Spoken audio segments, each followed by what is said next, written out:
हफ़्ता पहिरीं आउं सिंधियत जी संगत शासिर उमरनि दोस्तनि खे झटि थो ॾियां जिन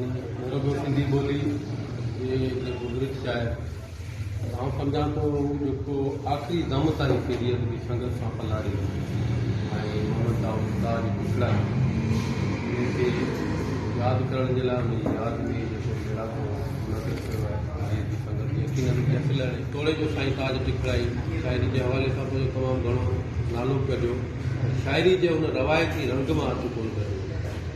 आख़िर ताईं उहो उन पंहिंजे रवायती रंग सां गॾु हलियो संदसि इल्मी अदबी ख़िदमतूं संदसि ख़ानदान जी निस्बत सां संदसि ख़ानदान जे विरसे जी निस्बत सां हाणे 25 अगस्त ते पंहिंजी गुज़ारी ते उनखे सिंधी ॿोली इल्म अदब जो हिकिड़ो खाको सॼो ध्यान में हीअ कहिड़े क़िस्म जी इल्मी अदबी चकर पोइ 25 अगस्त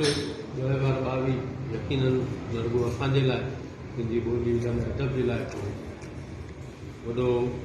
ख़ाल बि आहे ऐं ताज टिकड़ाई जो ख़ाल यकीनन असां मां को बि नथो भरे सघे मां सम्झां थो हुन जेको किरदारु अदा कयो सिंधी ॿोली इल्म अदब जे लाइ उहो किरदारु मजमूई तौर ते हिकिड़ो भरपूर ऐं लासानी किरदारु हो जॾहिं सिंधियत जी संगत टनो मोहम्मद ख़ान टिकड़ टनो मोहम्मद ख़ान जे इल्मी अदबी सरगर्मियुनि जो तस्करो थींदो यकीनन उन में साईं मोहम्मद दाऊद ताज टिकड़ाई जो नालो सर फ़हरिस्त हूंदो ऐं सभिनी में